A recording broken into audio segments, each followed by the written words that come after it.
Penguin presents Mad, Bad, Dangerous to Know, The Fathers of Wilde, Yeats and Joyce. Written and read by Colm Tóibín.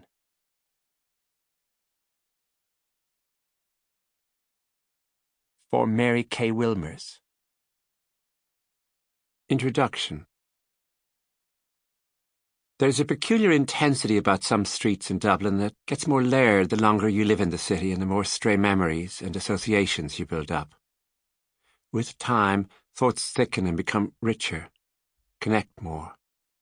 Sometimes this aura in the city can be greatly added to by history and by books.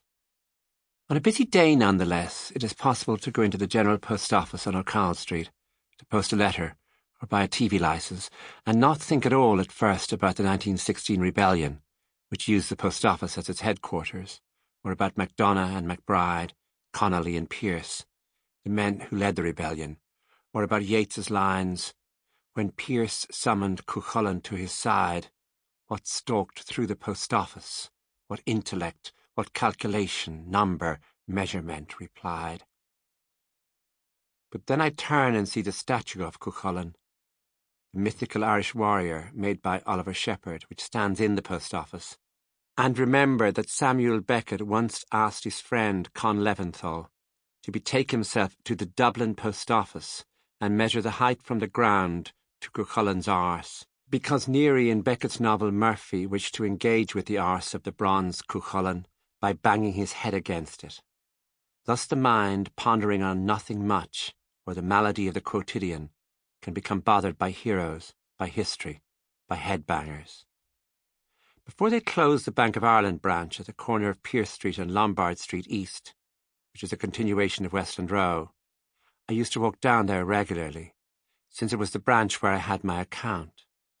Some days, as I passed the National Library in Kildare Street on my way, I could think for a second about Leopold Bloom and the Kilkenny people and Stephen Dedalus and the ghost of Hamlet's father. I had studied in the National Library almost every weekday for 2 years, between 1973 and 1975, so I could muse on who stole my yellow bicycle in the spring of 1975, and then wonder if they still make a Bulgarian wine called Gamza that Boswell's Hotel across the road used to serve very cheaply by the glass in those years. Or remember how a friend one day, while we both stood smoking outside the portals of the library, the same portals that Joyce uses in A Portrait of the Artist as a Young Man, looking at the Doyle car park, remarked that Brian Lenihan, then a prominent politician, had hair that seemed to have been actually by some ancient process corrugated.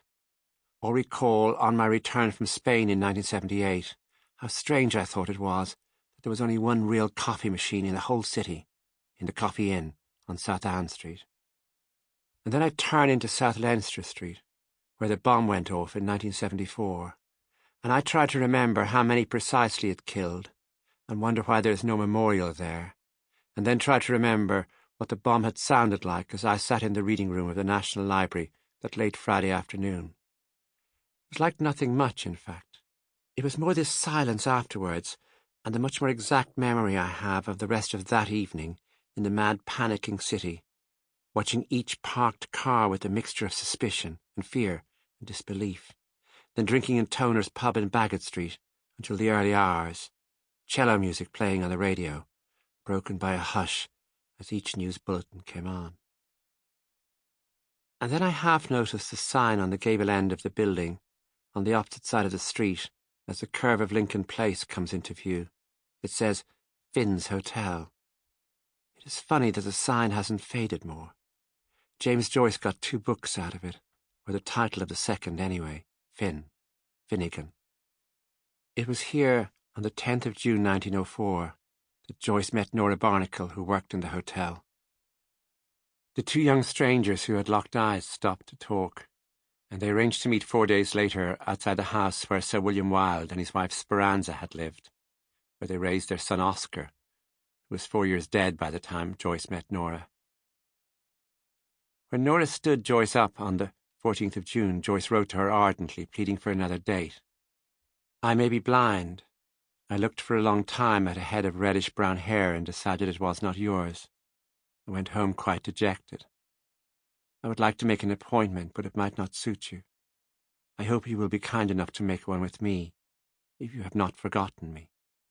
Later that day he wrote again. I hear nothing but your voice. I wish I felt your head on my shoulder. They walked out together for the first time on the 16th of June, which is when their story began, and when Ulysses is set. It was lucky, I suppose, that their date wasn't in the middle of November. Then it would have been a shorter book, or on Good Friday, when the pubs used to be closed. The thought occurs to me for a moment, as I think of those closed pubs and wine sales off bounds on Good Friday, that it was a dry business, a crucifixion, especially towards the end. Only water came out of the wound in his side. The street between Nora's hotel and Wilde's house is called Clare Street. Samuel Beckett's father ran his quantity surveying business from number 6, but there is no plaque here. When their father died in 1933, Samuel Beckett's brother took over the business, while Beckett himself, who was idling at the time, took the attic room. Like all idlers, he made many promises, in this case both to himself and to his mother. He promised himself that he would write. He promised his mother that he would give language lessons. But he did nothing much. It would look good on a plaque. This is where Samuel Beckett did nothing much. Like Wilde and Yeats, Beckett belonged to that group of Protestant geniuses who thought that they should write down their thoughts, just as their landowning and powerful and money-owning colleagues were clearing out of Ireland, or learning to keep quiet. They all came from different rungs of the social ladder. At the top was Lady Gregory, who had a big house and plenty of tenants, and then John Millington Synge, who had a small private income, as Beckett and Wilde did, and a memory of glory, and then W. E. Yeats, who worked hard all his life, and also poor Bram Stoker and George Bernard Shaw, and then Sean O'Casey, who was nearly blind, he was so poor.